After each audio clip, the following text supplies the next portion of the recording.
1928 मसीह प्रतिष्ठित ऐतिह्य संपन्न पुरी क्लब परिसर में आसंता 2 तारिख शनिवार और 3 तारिख रविवार संध्यारे Puri club premier cricket league प्रतियोगिता आयोजित हेबो बोली शुक्रवार दिन क्लब पक्षर आयोजित सांबादिक सम्मेलन में सूचना प्रदान करा जायछि। क्लबर अन्यतम कार्यकारी कमिटी सदस्य और गणमाध्यम कमिटी सदस्य अध्यापक डॉक्टर विश्वनाथ मिश्र द्वारा संयोजित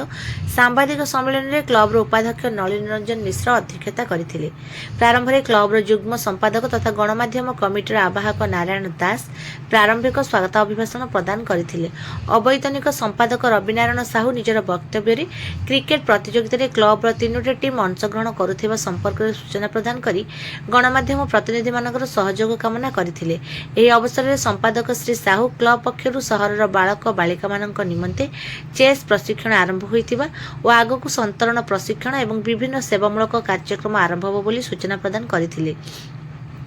এই বন্ধুত্বপূর্ণ ক্রিকেট প্রতিযোগিতার বড়কা অর্থরাশি প্রতিভাবান তরুণ ক্রীড়াবিদকে ক্রীড়া উপকরণ প্রদান করা বলে সম্মেলনের ঘোষণা করা যাইছি। সম্মেলনে ক্লবর অন্যতম উপাধ্যক্ষ অজিত কুমার রায়, কোষাধ্যক্ষ অরুণ কুমার রায়, কার্যকারী কমিটি সদস্য নূতন দাস মহাপাত্র এবং গণমাধ্যম কমিটি সদস্য সন্তোষ কুমার মহান্তি ও শরৎ কুমার পাত্র প্রমুখ উপস্থিত ଥିଲେ। এই অবসରରେ ପ୍ରତିଯୋଗିତାର ଟ୍ରଫିକୁ ଉନ୍ମୋଚିତ କରାଯିବା ସହ ସୁନାମୀ ଟିମ୍ର ମାଲିକ ରାଜନାରାୟଣ ଖୁଣ୍ଟିଆ ଓ ଦେବୀଦତ୍ତ ସୁବୁଦ୍ଧି ଏବଂ କ୍ୟାପ୍ଟେନ୍ ସୁଶାନ୍ତ ସିଂ,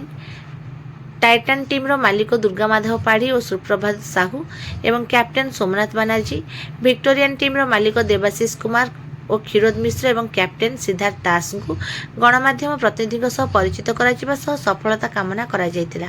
शेषरे उपाध्यक्ष श्रीजुक्त मिश्र आनुष्ठानिक धन्यवाद अर्पण करथिले।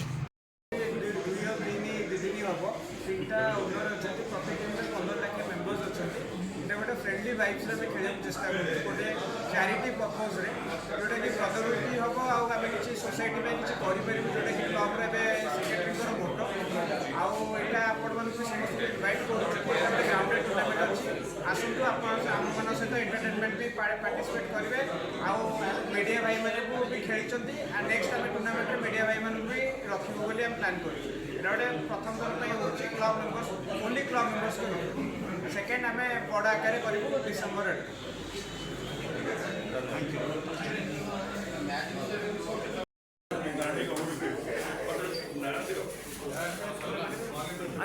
गोटे